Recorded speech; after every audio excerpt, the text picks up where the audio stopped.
Hi ಎಲ್ಲರಿಗೂ ನಮಸ್ಕಾರ. ನಾವಿವತ್ತು ಸಂಪು ಮತ್ತು ಟ್ಯಾಂಕ್ ಕ್ಲೀನ್ ಮಾಡ್ಕೊಳ್ಳೋಣ ಅಂದ್ಕೊಂಡು ಆನ್ಲೈನಲ್ಲಿ ಬುಕ್ ಮಾಡ್ಕೊಂಡಿದ್ವಿ. ಅವರು ಬೇಗನೆ ಬಂದು ಕ್ಲೀನ್ ಮಾಡಿಕೊಟ್ಟಿದ್ರು ನಮಗೆ. ನಾವು ನಾವೇ ಆಗಿದ್ರು ಅಷ್ಟೊಂದು ನೀಟಾಗಿ ಕ್ಲೀನ್ ಮಾಡ್ಕೊಳಕ್ಕಾಗ್ತಿರ್ಲಿಲ್ಲ. ನಾನು ತೋರಿಸ್ತೀನಿ ಇವಾಗ ಎಷ್ಟೊಂದು ಕ್ಲೀನಾಗಿ ಮಾಡಿದ್ದಾರೆ ಅಂತ. ನೋಡಿ, ಅವರು ನಮ್ಗೆ ಯಾವುದೇ ಏನು ಬೇಕು ಅಂತಲೂ ಏನೂ ಕೇಳಲಿಲ್ಲ. ಅವರೇ ಪೈಪು ಮತ್ತು ಡ್ರಮ್ಮು ಏನು ಬೇಕು ಎಲ್ಲನೂ ತೊಗೊಬಂದಿದ್ರು. ಮಿಷಿನ್ ಎಲ್ಲನೂ ಬಿಟ್ಟು ರೆಡಿ ಮಾಡಿದ್ರು ನೀಟಾಗಿ. ನೋಡಿ ಎಷ್ಟೊಂದು ಗಲೀಜು ನೀರು ಬರ್ತಿದೆ ಅಂತ. ನನ್ನ ಮಗನಿಗೆ ಆ ಥರ ಎಲ್ಲ ಇದ್ದರೆ ತುಂಬಾ ಇಷ್ಟ, ನಿಂತ್ಕೊಂಡು ನೋಡ್ತಾನೆ.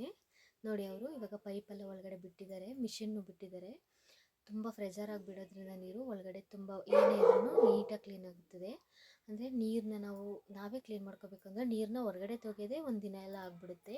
ತುಂಬಾ ಇತ್ತು ಟ್ಯಾಂಕಲ್ಲಿ ಮತ್ತು ಸಂಪಲ್ಲೆಲ್ಲ ನೀರು ತುಂಬಾ ಇತ್ತು, ಖಾಲಿ ಮಾಡ್ಕೊಳಕ್ಕಾಗಲಿಲ್ಲ. ಅವ್ರು ಮಿಷಿನೆಲ್ಲ ಬಿಟ್ಟು ನೋಡಿ ಎಷ್ಟೊಂದು ಕ್ಲೀನಾಗಿ ಮಾಡಿದ್ದಾರೆ. ನಮಗೆ ಹೊಸ ಥರನೇ ಅನಿಸ್ತಾ ಇತ್ತು ಇವಾಗ ಸಂಪೆಲ್ಲ ನಮಗೆ. ನಾನು ಡ್ರಮ್ನ ತುಂಬ ಗಲೀಜಾಗಿರೋ ವೀಡಿಯೋನ ಮಾಡ್ಕೊಳಕ್ಕಾಗಲಿಲ್ಲ, ಯಾಕಂದರೆ ಅದು ತುಂಬಾ 1 ಇಯರ್ ಹತ್ರ ಆಗಿಬಿಟ್ಟಿತ್ತಲ್ಲ, ಅದಕ್ಕೆ ತುಂಬ ಗಲೀಜಿತ್ತು. ನೋಡಿ ಇವಾಗ ಕ್ಲೀನ್ ಮಾಡಿ ಎಲ್ಲನೂ ಬಾಲೆಲ್ಲ ಒಳಗಡೆ ಫಿಟ್ ಮಾಡ್ತಾಯಿದ್ದಾರೆ. ಚೆನ್ನಾಗಿ ಎಷ್ಟು ಹೊಸದೇ ಟ್ಯಾಂಕ್ ಥರನೇ ಕ್ಲೀನಾಗಿದೆ. Thank you friends.